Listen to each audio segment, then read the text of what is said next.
నమస్తే, welcome to special drive. నేను రాజశేఖర్. ఇటీవల రాష్ట్రంలో చేపట్టిన ఐఏఎస్ బదిలీలు ఇప్పుడు సచివాలయంలో హాట్ టాపిక్గా మారాయి. కీలక శాఖల్లో అధికారుల మార్పు ఇంతటితో ఆగుతుందా, లేక మరిన్ని మార్పులు చేర్పులు తప్పవని కూడా సీనియర్ ఐఏఎస్ అధికారులు ఒక గుబులు మొదలైంది. ప్రభుత్వం ఎప్పుడు ఎవరిని ఏ స్థానంలో తీసుకువచ్చేస్తుందని కూడా ప్రభుత్వ శాఖల్లో ప్రధానంగా చర్చగా మారింది.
రైట్, ఇటీవలే తెలంగాణ రాష్ట్రంలో చేపట్టినటువంటి ఐఏఎస్ల బదిలీలు ఇప్పుడు సచివాలయంలో హాట్ టాపిక్గా మారాయి. కీలక శాఖల్లో అధికారుల మార్పు ఇంతటితో ఆగుతుందా, లేక మరిన్ని మార్పులు చేర్పులు తప్పవని కూడా సీనియర్ ఐఏఎస్ అధికారులు ఒక రకంగా గుబులు మొదలైంది. ప్రభుత్వం ప్రధానంగా ఎవరిని ఎప్పుడు ఏ స్థానంలో తీసుకువస్తుందని కూడా ప్రభుత్వ శాఖల్లో చర్చగా మారింది. ఇక దీనికి సంబంధించి పూర్తి అప్డేట్స్ అందించేందుకు మా ప్రతినిధి రమేష్ మనకి లైవ్లో సిద్ధంగా ఉన్నారు. రమేష్, చెప్పండి.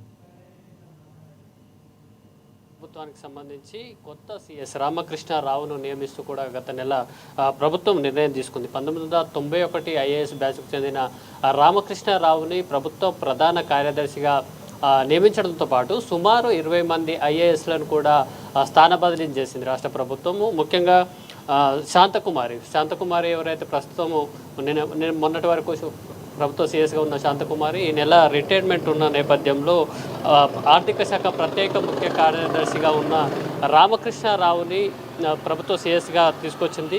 అయితే దీంతోపాటు సుమారు 20 స్థానాలకు సంబంధించి ప్రధానమైనటువంటి స్థానాల్లో ఉన్న ఐఏఎస్ అధికారులను కూడా తెలంగాణ రాష్ట్ర ప్రభుత్వం బదిలీ చేసింది. ఇందులో ప్రధానంగా మనం చెప్పుకోదలుచుకుంటే ఎంఏయుడి ప్రిన్సిపల్ సెక్రటరీ దానకిషోర్తో పాటు స్మితా సబర్వాల్ సోషల్ మీడియాలో కానీ ఇటు ప్రజల్లో కానీ ఎక్కువగా పేరున్నటువంటి స్మితా సబర్వాల్ని కూడా స్థాన బదిలీ చేసింది. దీంతోపాటు మొత్తం 20 మంది ఆఫీసర్లకు సంబంధించి చాలా కీలకమైన పోస్టులు హెచ్ఎండిఏ కానీ అట్లాగే జిహెచ్ఎంసీ కానీ ఎంఏయుడి కానీ అలాగే హెల్త్ డిపార్ట్మెంట్కి సంబంధించినటువంటి ఐఏఎస్ ఆఫీసర్లను కూడా బదిలీ చేసింది.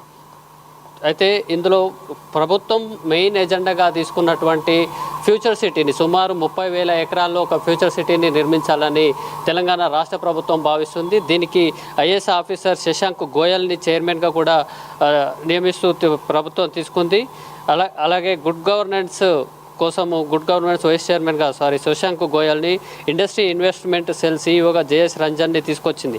అయితే ఈ శాఖలకు సంబంధించి బదిలీల వెనుక ప్రభుత్వ ఉద్దేశం వేరే ఉంది. ఇవి జనరల్ ట్రాన్స్ఫర్లుగా చూడాల్సిన అవసరం లేదనేది ఇప్పుడు సెక్రటేరియట్ వర్గాల్లో ప్రధానంగా చర్చనీయాంశంగా ఉంది.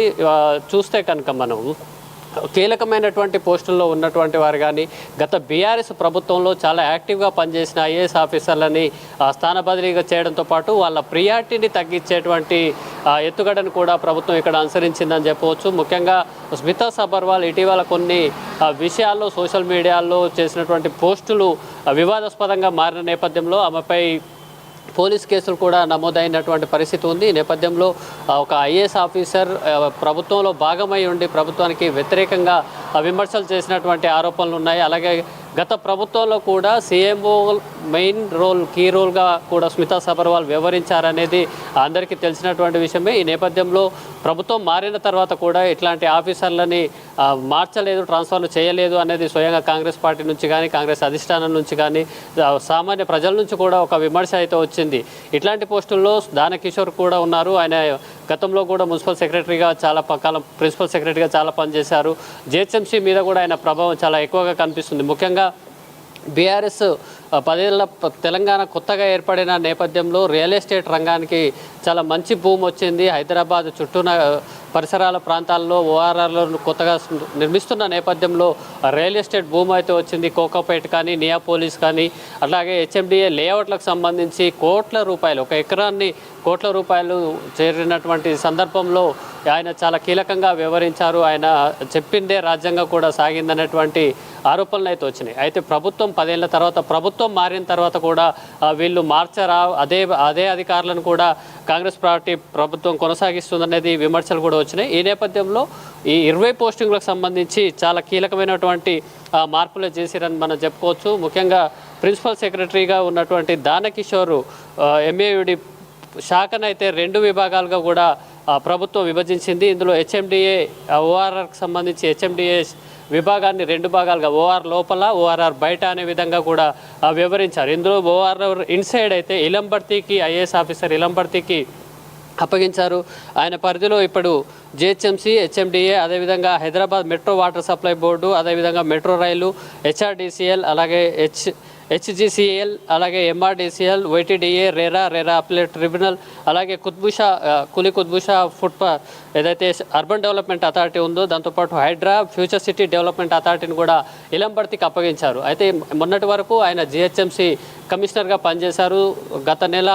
గత ఏడాది అక్టోబర్లో ఆయన జిహెచ్ఎంసీ కమిషనర్గా బాధ్యతలు చేపట్టినప్పటి నుంచి కూడా చాలా కీలకమైనటువంటి నిర్ణయాలు తీసుకోవడము, అడ్మినిస్ట్రేషన్ని స్ట్రీమ్లైన్ చేసేటువంటి పాత్రని సమర్థవంతంగా నిర్వహించారనేది ఇలంబర్తికి మంచి పేరుంది. అట్లాగే ప్రభుత్వం నుంచి కూడా మంచి గుర్తింపు ఉన్న నేపథ్యంలో ఇన్ని కీలకమైనటువంటి పోస్టులకు ఇలంబర్తిని బదిలీ చేయడం జరిగింది.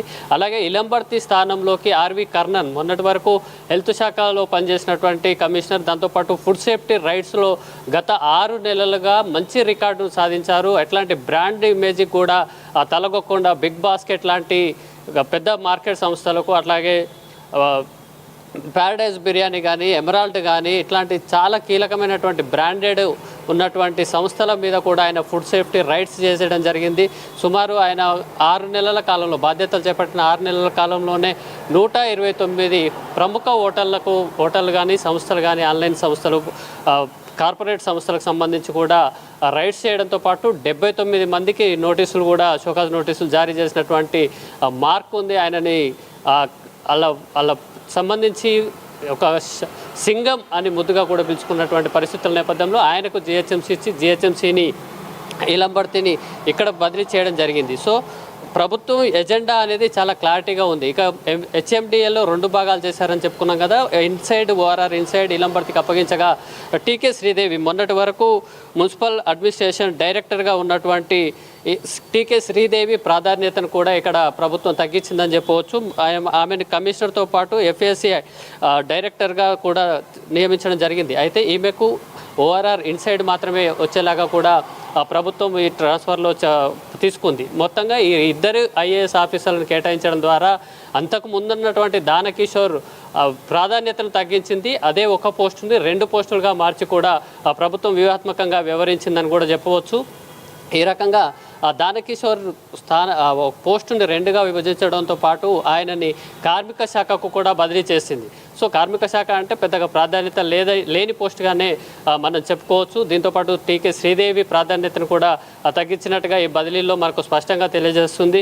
అదేవిధంగా ప్రభుత్వం కూడా ఎంఏయుడి మున్సిపల్ అర్బన్ డెవలప్మెంట్ అథారిటీని కూడా 2 భాగాలు కూడా మున్సిపల్ అడ్మినిస్ట్రేషన్ అలాగే అర్బన్ డెవలప్మెంట్ను కూడా 2 భాగాలుగా విభజించే వ్యూహంతో ఉన్నట్టుగా తెలుస్తుంది. అర్బన్ డెవలప్మెంట్ని సీఎం రేవంత్ రెడ్డి ఆయన దగ్గరనే పెట్టుకొని మున్సిపల్ అడ్మినిస్ట్రేషన్ని మాత్రం ఇతరులకు ఇచ్చేటువంటి అవకాశం కనిపిస్తుంది. ఈ నేపథ్యంలో అర్బన్ డెవలప్మెంట్పై పూర్తి కాన్సన్ట్రేషన్ చేసిన సీఎం రేవంత్ రెడ్డి ఈ మేరకు ఈ బదిలీలో ఆయనకు అవసరమైనటువంటి ఐఏఎస్ ఆఫీసర్లు కానీ అలా విధంగా నమ్మకమైనటువంటి వ్యవస్థ కోసం కూడా పనిచేస్తున్నట్టుగా కూడా తెలుస్తుంది. ఇక స్మితా సబర్వాల్కి సంబంధించి చూస్తే గతంలో బీఆర్ఎస్ ప్రభుత్వంలో చాలా కీ రోల్ పోషించినటువంటి ఆఫీసరు సీఎంఓలో ఏ పని జరగాలన్నా ముఖ్యమంత్రి స్థాయిలో ఏ పని జరగాలన్నా లేదా కీలకమైనటువంటి సమావేశాల్లో కూడా పాల్గొనే ఆఫీసర్ చాలా మంచి రెప్యుటేషన్ ఉంది అన్న నేపథ్యంలో కాంగ్రెస్ ప్రభుత్వం ఏర్పడిన తర్వాత కూడా కొంతమంది ఐఏఎస్ ఆఫీసర్లు బీఆర్ఎస్కు మాత్రము సపోర్ట్ చేస్తున్నట్టుగా కూడా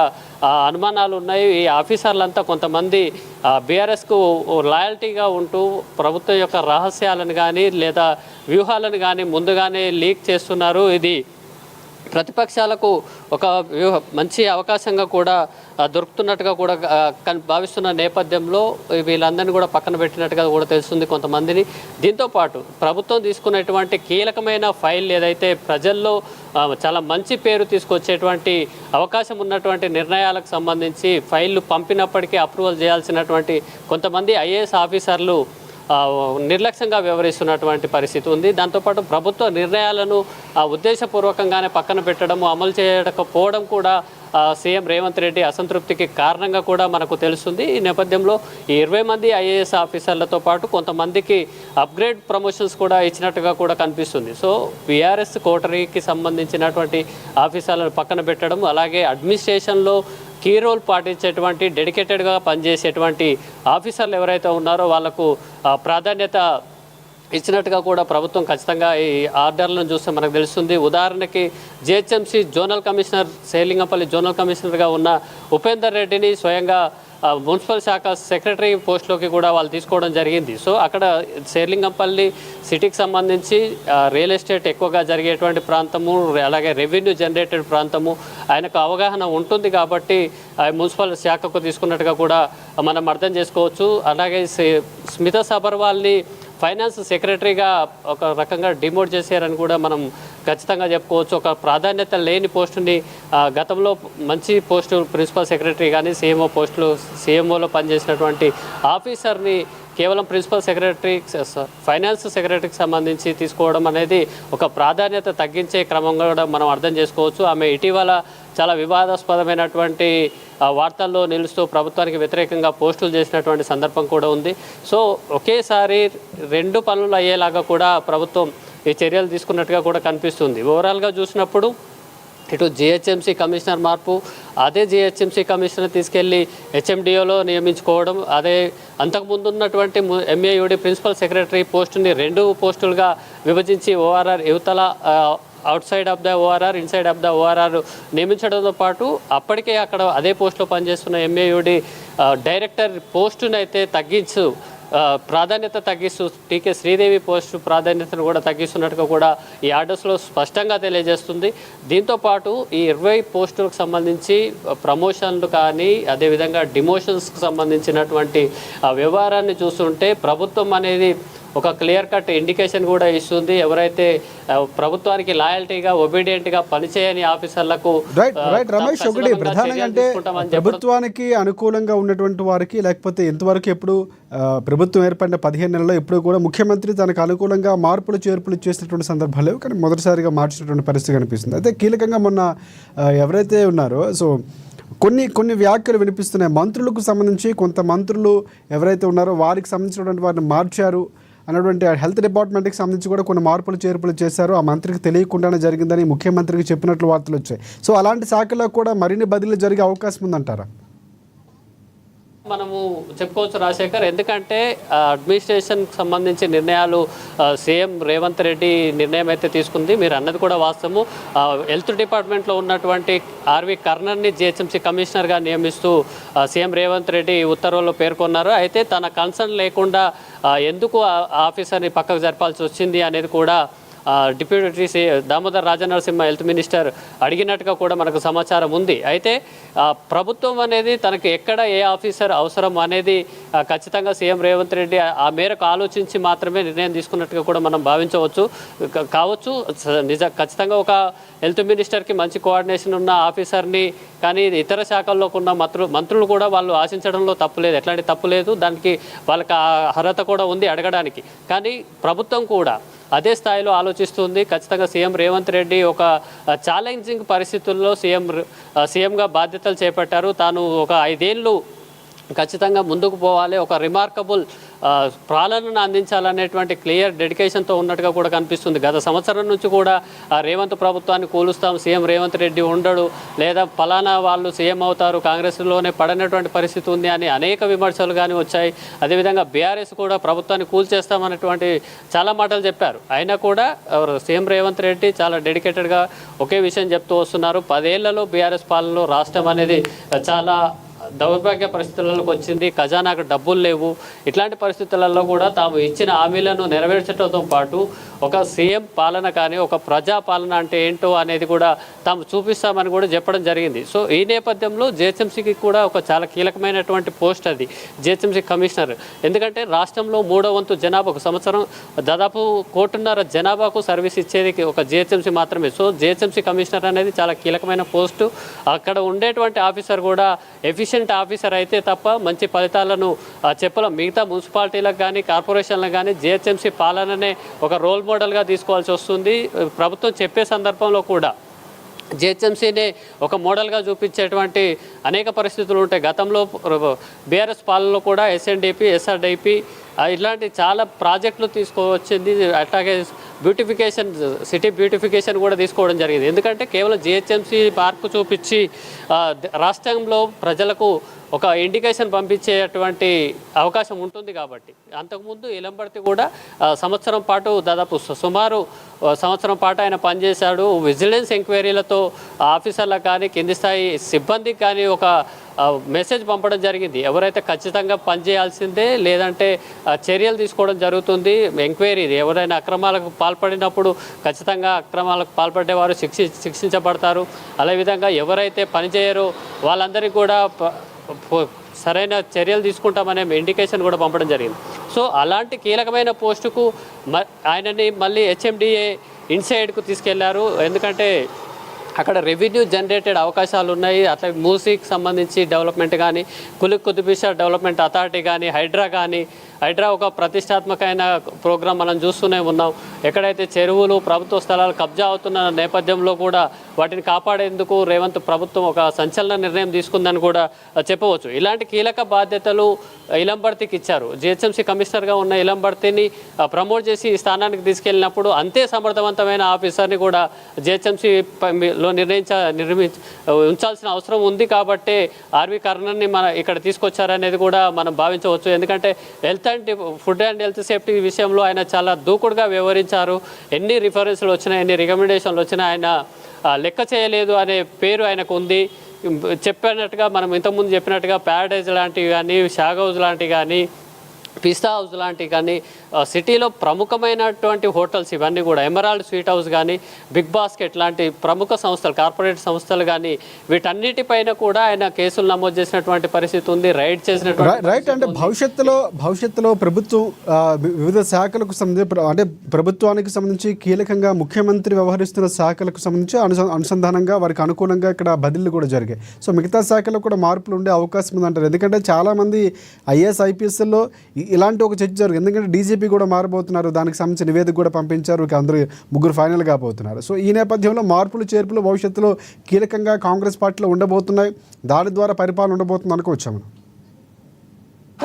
రానున్న 3.5 ఏళ్ళు కూడా ఎఫిషియన్సీ పాలనను అందించాలనేది రేవంత్ సర్కార్ నిర్ణయంగా కనిపిస్తుంది. ఖచ్చితంగా ఆయన ఒక దూరదృష్టి కలిగిన నాయకుడిగా రాష్ట్రాన్ని సమర్థవంతంగా నడిపించాలి. ప్రజాపాలన అనేది ఏ విధంగా సక్సెస్ అయిందనేది 5 ఏళ్ల తర్వాత వచ్చే ఎలక్షన్లో ఒక రిఫరెండంగా ఉండబోతుంది. నేపథ్యంలో సంవత్సరంన్నరలోనే చాలా వినూత్నమైనటువంటి కార్యక్రమాలు తీసుకోవడం కానీ లేదా అందుకు సంబంధించినటువంటి ఎఫిషియన్సీ ఆఫీసర్లను నియమించుకోవడంలో మాత్రం చాలా ఆచితూచి వ్యవహరిస్తున్నట్టుగా కూడా సీఎం రేవంత్ రెడ్డి వివరశైలిని చూస్తే మనకు అర్థమవుతుంది. ఖచ్చితంగా ఈ 20 మంది ఐఏఎస్ ఆఫీసర్లతో పాటు మరిన్ని బదిలీలు కూడా ఉండే అవకాశం ఉందనేది ఖచ్చితంగా మనకు ఇండికేషన్ మాత్రం సచివాలయం నుంచి ఉంది. ఎందుకంటే ఎక్కడైతే లూప్ హోల్స్ ఉన్నటువంటి ఆఫీసర్లు కానీ లేదా బీఆర్ఎస్కు గత ప్రభుత్వానికి సంబంధించినటువంటి ఒబీడియంట్గా ఉన్నటువంటి అధికారుల వల్ల ప్రస్తుత ప్రభుత్వానికి నష్టమే తప్ప లాభం లేదు అనేది ఖచ్చితంగా ప్రభుత్వం దృష్టిలో ఉంది. ఇప్పటికే వారికి ఇంటెలిజెన్స్ సమాచారం కూడా ఉంది, ఏ ఆఫీసర్ లాయల్టీగా ఉన్నాడు గత ప్రభుత్వానికి సంబంధించిన నేతలకు. మనం కాన్ఫిడెన్షియల్గా నిర్వహించేటువంటి సమావేశాలకు సంబంధించిన ఇన్ఫర్మేషన్ కూడా లీక్ అవుతున్నట్టుగా కూడా ప్రభుత్వం దృష్టిలో ఉంది. కాకపోతే ఒక ఐఏఎస్ ఆఫీసర్లు కానీ సీనియర్ ఆఫీసర్లను స్థాన బదిలీ చేసే సందర్భంలో కానీ డిమోట్ చేసే సందర్భంలో కూడా చాలా జాగ్రత్తగా వ్యవహరించాల్సి ఉంటుంది. అట్లాంటి సందర్భాన్ని చూసుకొని రేవంత్ రెడ్డి ఇట్లాంటి నిర్ణయాలు తీసుకుంటున్నట్టుగా కూడా మాకు స్పష్టమవుతుంది. ఖచ్చితంగా రానున్న రోజుల్లో మరిన్ని బదిలీలు చేపట్టేటువంటి అవకాశం ఉంది. సమర్థవంతమైన పాలన అందించడంలో భాగంగా ఎఫిషియన్సీ ఆఫీసర్కి ఆ మేరకు ప్రాధాన్యత లభించే అవకాశం కూడా కనిపిస్తుంది మనకు. కేవలం మనం దీన్ని నెగిటివ్గా చూడాల్సిన అవసరం లేదు. ఎందుకంటే కంపల్సరీ ట్రాన్స్ఫర్ చేస్తున్నారు లేదా ఆఫీసర్ల మీద ఏదో రివెంజ్ తీసుకుంటున్నారు అనే విధంగా చూడాల్సిన అవసరం లేదు. ఎఫిషియెంట్ ఆఫీసర్, ప్రభుత్వాన్ని ప్రమోట్ చేసే ఆఫీసర్, అలాగే ప్రజలకు ప్రభుత్వాన్ని చేరువ చేసే ఆఫీసర్లకు ఖచ్చితంగా మంచి అవకాశాలు వస్తుంటాయి.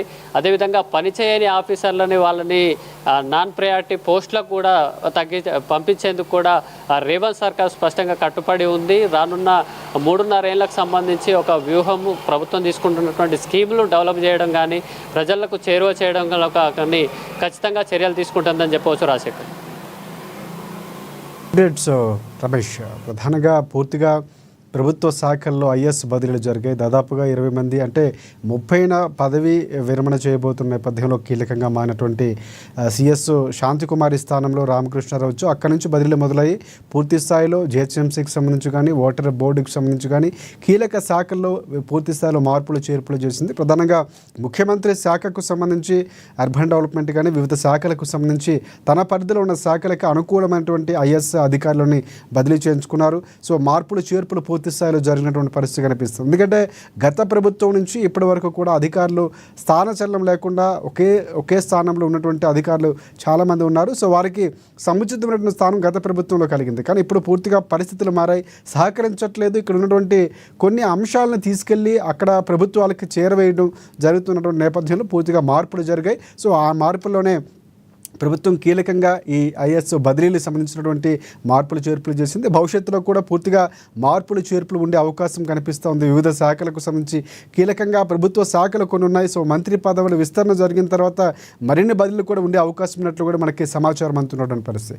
ఇది ఇవాళ స్పెషల్ డ్రైవ్. మరిన్ని అప్డేట్స్ కోసం చూస్తూనే ఉండండి ANN తెలుగు న్యూస్.